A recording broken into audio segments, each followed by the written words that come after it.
নমস্কার দর্শক বন্ধুরা, রে স্পোর্টসের পর্দায় আপনাদের সকলকে স্বাগত জানাই। 31শে মার্চ অভিযান শুরু করতে চলেছে গুজরাট টাইটান্স তাদের প্রথম ম্যাচে প্রতিপক্ষ পাঞ্জাব কিংস। গুজরাট টাইটান্স গত মরশুমে প্লে অফের জন্য কোয়ালিফাই করলেও শেষ পর্যন্ত ফাইনাল খেলতে পারেনি তারা। এলিমিনেটরে মুম্বাই ইন্ডিয়ান্সের বিরুদ্ধে হেরে বিদায় নিতে হয়েছিল শুভমান গিলের দলকে। 2022 সালে হার্দিক পান্ডিয়ার হাত ধরে আইপিএল ট্রফি জিতেছিল গুজরাট টাইটান্স।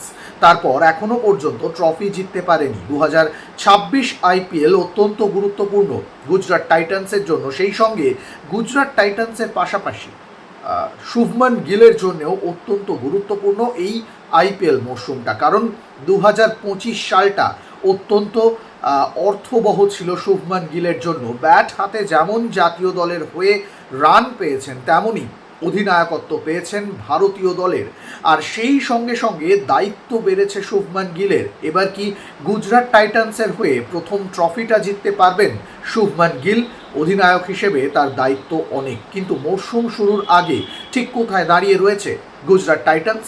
ব্যাটিং বোলিংয়ে যদি বিশ্লেষণ করা হয় গুজরাটের এই ফ্র্যাঞ্চাইজি দলটি নিয়ে, তাহলে বলা যেতে পারে একটি ব্যালেন্সড স্কোয়াড তৈরি করেছে গুজরাট টাইটান্স। কারণ অধিনায়ক হিসেবে যেমন রয়েছেন শুভমান গিল, তেমনি ওপেনার হিসেবে তার ব্যাটিং অত্যন্ত গুরুত্বপূর্ণ এই দলের জন্য। কারণ 20 ওভারের ম্যাচে গিল যেভাবে শুরুতেই বিধ্বংসী রূপ ধারণ করেন, সেটা যে কোনো দলের বোলারদের জন্য, যে কোনো প্রতিপক্ষের বোলিং লাইন আপের জন্য ভয়ের কারণ হয়ে উঠতে পারে। এবং শুভমান গিল যদি নিজের চেনা ফর্মে থাকে, তাহলে কিন্তু গুজরাট টাইটান্সকে বড় রান করার হাত থেকে কেউই আটকাতে পারবে না।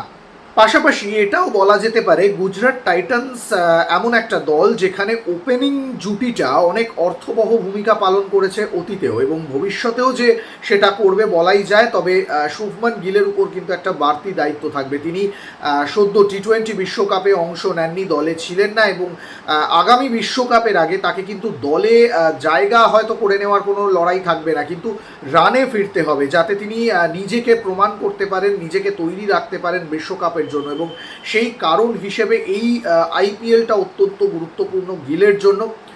পাশাপাশি শুভমান গিলের সঙ্গে আরও একজন ব্যাটার রয়েছেন যিনি গুজরাট টাইটান্সের হয়ে গুরুত্বপূর্ণ ভূমিকা পালন করেন, তিনি হলেন সাই সুদর্শন। সবসময় বড় শট খেলতে ভালোবাসেন এবং শুরুতে ব্যাট করতে নেমে তিনিও কিন্তু বিপক্ষ বোলারদের উড়িয়ে বাউন্ডারি পার করতে থাকেন। ফলে শুভমান গিলের দোসর হিসেবে সাই সুদর্শনের নামটাও কিন্তু মনে রাখতে হবে বিপক্ষ দলকে। ফলে গুজরাট টাইটান্সের এই ওপেনিং জুটি কিন্তু বিপক্ষের ত্রাসের কারণ হবে, এবং তারা যদি সেরা ফর্মে থাকে, তাহলে গুজরাট টাইটান্সের ট্রফির জন্য খেতাবি লড়াই অনেকটাই সহজ হবে। এছাড়াও এমন দুজন ব্যাটার রয়েছে এই দলে যারা কিন্তু অবশ্যই অন্যতম গুরুত্বপূর্ণ ভূমিকা পালন করবেন। তারা হলেন জশ বাটলার এবং গ্লেন ফিলিপস।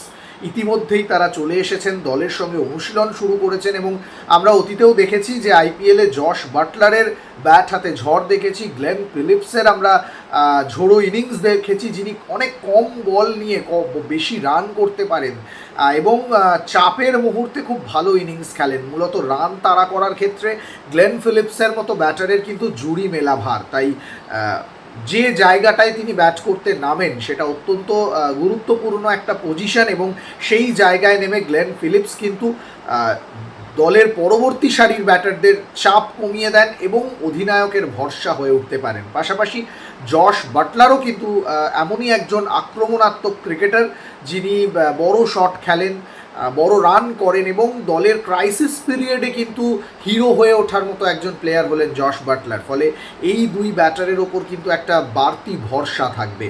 অন্যদিকে যদি আমরা গুজরাট টাইটান্সের বোলিং লাইন আপ নিয়ে অ্যানালিসিস করি, তাহলে গুজরাট টাইটান্সের বোলিং লাইন আপও কিন্তু যথেষ্ট শক্তিশালী, যেখানে প্রসিদ্ধ কৃষ্ণা এবং মোহাম্মদ সিরাজের মতো ইন্ডিয়ান বোলার রয়েছেন। মোহাম্মদ সিরাজ তিনি কিন্তু টি20 বিশ্বকাপে দুরন্ত পারফর্ম করেছেন, ছন্দে রয়েছেন।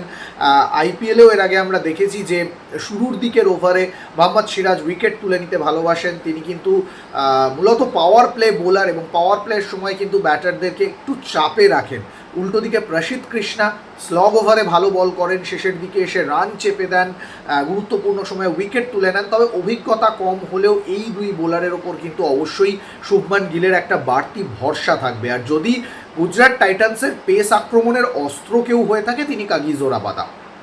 কাগিজো রাবাদা এমন একজন বোলার যিনি গতিকে ব্যবহার করে বিপক্ষ ব্যাটারকে একেবারে ভয়ে ধরিয়ে দিতে পারেন। তো সেই কাগিজো রাবাদার ওপরেও কিন্তু একটা বাড়তি ভরসা শুভমান গিল রাখবেন। আর গুজরাট টাইটান্সের সব থেকে বড় অস্ত্র যদি কেউ হয়ে থাকেন তিনি হলেন রশিদ খান। ব্যাট অথবা বল অলরাউন্ডার হিসেবে রশিদ খানের জুড়ি মেলা ভার, এবং আইপিএলে তিনি গুজরাট টাইটান্সের হয়ে এর আগেও অনবদ্য কিছু ইনিংস খেলেছেন, সেটা ব্যাট হাতে হতে পারে বা বল হাতে হতে পারে। ব্যাট হাতে বড় রান করেন, বড় শট খেলেন, বল হাতেও কিন্তু তাই। তার ভেলকিতে, স্পিনের ভেলকিতে বিপক্ষ ব্যাটার বরাবরই সমস্যার মধ্যে পড়েছেন, এবং এই দলটাকে নিয়ে কিন্তু কোনো কিছু প্রেডিক্ট করা যায় না। হয়তো গত মরশুমে যেটা দেখা গিয়েছিল গুজরাট টাইটান্স শুরুর দিকে সেভাবে নিজেদেরকে মেলে ধরতে পারেনি, কিন্তু পরবর্তীকালে একের পর এক ম্যাচ জিতে তারা কিন্তু প্লে অফে পৌঁছে গিয়েছিল। এই মরশুমটা গুজরাটের জন্য অত্যন্ত গুরুত্বপূর্ণ, এবং তারা কিন্তু অবশ্যই খেতাবি লড়াইয়ে থাকার চেষ্টা করবে, এবং শুভমান গিল চাইবেন আইপিএলে নিজের অধিনায়কত্বে প্রথম ট্রফিটা জিতে নেওয়ার। এখন দেখার গুজরাট টাইটান্স তারা কি এই মরশুমে নিজেদের সেরা পারফর্ম করে আইপিএল ট্রফি, দ্বিতীয় আইপিএল ট্রফিটা জিতে নিতে পারবে। অন্যদিকে আরও একটা গুরুত্বপূর্ণ মরশুম শুরু হতে চলেছে লখনৌ সুপার জায়ান্টের জন্য। যদি গত মরশুমে আমরা পিছিয়ে যাই, লখনৌ সুপার জায়ান্ট তারা কিন্তু 7 নম্বর স্থানে শেষ করেছিল, এবং শেষ সম্ভবত 5টি ম্যাচের মধ্যে বোধহয় 4টি ম্যাচেই হারতে হয়েছিল লখনৌ সুপার জায়ান্টের। ফলে ঋষভ পান্তের দলের জন্য গত মরশুমটা একেবারেই ভালো যায়নি, এবং ঋষভ পান্তকে কিন্তু মোটা টাকার বিনিময়ে লখনৌ সুপার জায়ান্ট কিনেছিল, কিন্তু সেই ভরসার জায়গা এখনও তিনি দেখাতে পারেননি। হয়তো বড় রান করেছেন, কিন্তু অধিনায়ক হিসেবে এখনও পর্যন্ত লখনৌ সুপার জায়ান্টের হয়ে আলাদা করে কোনো প্রভাব ফেলতে পারেননি তিনি। ফলে 2026 মরশুমটা যেমন ঋষভ পান্তের জন্য গুরুত্বপূর্ণ, তেমনই লখনৌ সুপার জায়ান্টের জন্য খুবই গুরুত্বপূর্ণ, কারণ এই মরশুমে তারা অবশ্যই চাইবে ঘুরে দাঁড়াতে, কিন্তু বেশ কিছু সমস্যা রয়েছে। অবশ্যই আমি চোটাঘাতের কথায় পরে আসবো, কিন্তু লখনৌ সুপার জায়ান্টের ইতিবাচক দিক কী? অবশ্যই প্রথম নাম উঠে আসবে ঋষভ পান্ত, কারণ তিনি এমন একজন ক্রিকেটার যিনি যে কোনো টি20 ম্যাচ একা হাতে ঘুরিয়ে দিতে পারেন। যে কোনো বোলারকে তিনি ভয় পান না, এবং নির্ভয়ে ব্যাটিং করেন, আক্রমণাত্মক ব্যাটিং করেন। ফলে ঋষভ পান্তের ইনিংস কিন্তু লখনৌ সুপার জায়ান্টের জন্য খুব দামি হতে পারে। উইকেটের পিছনে দাঁড়িয়ে থেকে তিনি নেতৃত্ব দেন, ফলে নেতৃত্বের জায়গায় অবশ্যই ঋষভ পান্তকে আরও ক্ষুরোধার হতে হবে, যেটা গত মরশুমে লখনৌ সুপার জায়ান্ট মূল সমস্যায় পড়েছিলেন। সেই জায়গাটা কিন্তু এইবারে এলএসজির জন্য কনসার্ন থাকবে, এবং ঋষভ পান্তও নিশ্চয়ই চাইবেন নিজের অধিনায়কত্বের যে মস্তিষ্ক সেটা আরও ক্ষুরোধার করতে, যাতে দলে সেই এফেক্টটা পড়ে, এবং নিজের ব্যাটিংকে আরও শক্তিশালী করতে চাইবেন। তবে এলএসজিতে এমন কিছু প্লেয়ার রয়েছেন যারা বিদেশি ব্যাটার, তারা কিন্তু অবশ্যই দলের স্তম্ভ, যার মধ্যে অন্যতম নাম কিন্তু অবশ্যই জশ ইংলিশ এবং নিকোলাস পুরান কিন্তু যিনি মূলত নিকি পি যাকে বলা হয়। তো এই নিকোলাস পুরান তিনি কিন্তু একা একটা ইনিংস বদলে দিতে পারেন, এবং বড় শট খেলেন, যে কোনো জায়গায় ব্যাট করতে পারেন। নিকোলাস পুরানের সব থেকে সুবিধা হলো তিনি রান চেস করার ক্ষেত্রে যে ব্যাটিংটা করেন, টিম প্রথমে ব্যাটিং করলে তিনি কিন্তু সেই ধরনের ব্যাটিং করেন না। ফলে পরিস্থিতি অনুযায়ী নিজেকে বদলে নেওয়ার এই যে ক্ষমতাটা, এটা কিন্তু নিকোলাস পুরানের একটা অবশ্যই ইতিবাচক দিক, এবং সেটা ক্যাপ্টেনকে একটা আলাদা সুবিধা দেয়। ফলে ঋষভ পান্তকে আগেও দেখা গেছে, গত মরশুমেও আমরা দেখেছি, এই মরশুমেও হয়তো দেখতে পাবো, নিকোলাস পুরানকে হয়তো বিভিন্ন ভূমিকায় ব্যবহার করা হতে পারে। পাশাপাশি জশ ইংলিশ তিনিও কিন্তু একজন খুব গুরুত্বপূর্ণ ব্যাটার, যিনি আলাদা করে দলের ওপর প্রভাব ফেলেন, এবং এইডেন মার্ক্রাম মূলত 5 নম্বর বা 6 নম্বরে ব্যাট করতে আসেন, ব্যাট হাতে ঝড় তুলতে পারেন, শেষ 15-20 বল খেলে বড় রান করে দিয়ে যান। এইডেন মার্ক্রামের মতো ক্রিকেটার কখনো কিন্তু তাকে ওপর দিকেও ব্যাট করতে দেখা যায়, এবং তখনও কিন্তু তিনি বড় রান করতে পারেন। ফলে এলএসজিতে এই ধরনের ব্যাটার রয়েছে যারা মাল্টিপল ভূমিকায় নিজেকে মানিয়ে নিতে পারেন, সেটা কিন্তু অবশ্যই লখনৌ সুপার জায়ান্টের মতো টিমের জন্য অবশ্যই সুবিধা। বোলিং অস্ত্র হিসেবে কিন্তু মোহাম্মদ শামি রয়েছেন, দেশের অন্যতম সেরা বোলার। যদিও শেষ কিছু বছর তিনি জাতীয় দলের হয়ে খেলতে পারছেন না, চোটাঘাতে ভুগছেন, কিন্তু আমরা দেখেছি যে প্র্যাকটিস ম্যাচে লখনৌয়ের হয়ে তিনি কিন্তু ভালো বল করছেন, একের পর ইয়র্কার করছেন, ক্যাপ্টেন এবং কোচ মেন্টারদের বাহবা কুড়োচ্ছেন। ফলে শামি যদি সেরা ছন্দে থাকে, তাহলে কিন্তু লখনৌয়ের বোলিং আক্রমণ অবশ্যই শক্তিশালী হবে। পাশাপাশি আনরিক নর্জের মতো একজন পেস বোলার রয়েছেন, যিনি কিন্তু শুরুতে বা শেষে বল হাতে এলেই তিনি কিন্তু গুরুত্বপূর্ণ ভূমিকা বহন করেন এবং ব্যাটারদের কিন্তু বিপদে ফেলতে ভালোবাসেন। মূলত তার গতিশীল বোলিং সেটা কিন্তু যে কোনো ব্যাটারের কাছে অবশ্যই ভয়ের কারণ এবং চাপে থাকে ব্যাটাররা। ফলে নকিয়ার মতো বোলার তিনি যদি শুরুর দিকে পাওয়ার প্লেতে কম রান দেন, সেটা কিন্তু পরবর্তী ক্ষেত্রে বোলারদের অনেকটাই সুবিধা হবে। তবে লখনৌ সুপার জায়ান্টের বেশ কিছু চিন্তার জায়গা রয়েছে, যার মধ্যে চোট আঘাতে রয়েছেন বেশ কিছু ক্রিকেটার, এবং তার মধ্যে কিন্তু ওয়ানিন্দু হাসারাঙ্গা, যিনি লখনৌ সুপার জায়ান্টের অন্যতম গুরুত্বপূর্ণ ক্রিকেটার, তিনি চোট পেয়ে রয়েছেন এবং তিনি হয়তো শুরুর দিকে খেলতে পারবেন না। হ্যামস্ট্রিং ইনজুরিতে ভুগছেন ওয়ানিন্দু হাসারাঙ্গা। তাকে কবে পাওয়া যাবে এটা নিয়ে কিন্তু একটা ধোঁয়াশা রয়েছে। পাশাপাশি আরও দুই ক্রিকেটার রয়েছেন লখনৌ সুপার জায়ান্টের, যারা কিন্তু ইনজুরিতে রয়েছেন। তার মধ্যে একজন হলেন মায়াঙ্ক যাদব এবং অন্যজন হলেন মহসিন খান। এই দুই ক্রিকেটারও কিন্তু চোটের কবলে রয়েছেন, তবে তারা দুজনেই রিকভারি করছেন। কবে ফিরে আসবেন, দলের সঙ্গে অনুশীলন করবেন, সেটা এখনই বলা যাচ্ছে না। কিন্তু এই দুই ক্রিকেটারকেও যদি পেয়ে যায় লখনৌ সুপার জায়ান্ট, তাহলে পরবর্তী দিকে অর্থাৎ টুর্নামেন্টের মাঝখানের পর থেকে, অর্থাৎ যে সেকেন্ড ল্যাপটা শুরু হয়, সেখানে কিছুটা হলেও সুবিধা পাবে। কিন্তু এবারের আইপিএল শুরুর আগে যেটা দেখা যাচ্ছে, অধিকাংশ দলের কিন্তু প্লেয়াররা চোট পাচ্ছেন এবং মরশুম শুরুর আগেই অনেকে ছিটকে যাচ্ছেন। এটা কিন্তু অবশ্যই প্রতিটা দলকে চিন্তায় রাখছে। তেমনই লখনৌ সুপার জায়ান্টকে এই চোট চিন্তায় বেশ কিছুটা ভাবাবে ঋষভ পান্তকে। অবশ্যই তিনি বিকল্প পরিকল্পনা তৈরি রাখবেন, তবে গত মরশুমের ব্যর্থতা কাটিয়ে এই মরশুমে লখনৌ সুপার জায়ান্ট ফিরে আসতে পারে কিনা সেটাই দেখার। লখনৌ সুপার জায়ান্টস বা গুজরাট টাইটান্সের মতো টিমের কথা তো বললাম, কিন্তু এবার এমন একটা টিমের কথা বলতে চলেছি যে টিমটাকে নিয়ে হাইপ থাকে প্রত্যেকবারের আইপিএলেই, কিন্তু আশানুরূপ পারফর্ম করতে পারে না। 2008 সালে আইপিএলের ইনাগুরেশন সেশন, অর্থাৎ প্রথম বছর ট্রফি জিতেছিল তারা, তারপর খেতাব অধরা। এত বছর কেটে গেলেও এখনও পর্যন্ত ট্রফি জিততে পারছে না রাজস্থান রয়্যালস।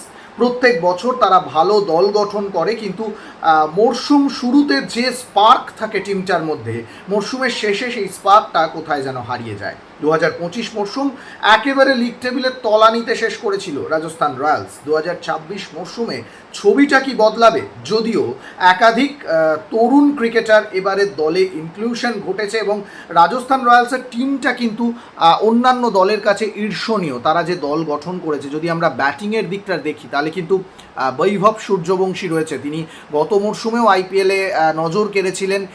এর মাঝে আমরা দেখেছি জাতীয় দলের হয়ে তিনি ভালো ইনিংস খেলেছেন, তিনি রানের মধ্যে রয়েছেন, ছন্দে রয়েছেন এবং মূলত সীমিত ওভারের ফরম্যাটে বৈভবের মতো ক্রিকেটার কিন্তু যে কোনো দলের অ্যাসেট হতে পারে। ফলে রাজস্থান রয়্যালসে বৈভব সূর্যবংশী অবশ্যই একটা গুরুত্বপূর্ণ ভূমিকা পালন করবে এই মরশুমে, এবং গত মরশুমের তুলনায় এই মরশুমে অনেক বেশি এক্সপিরিয়েন্স গ্যাদার করেছেন, তিনি ন্যাশনাল টিমে খেলেছেন।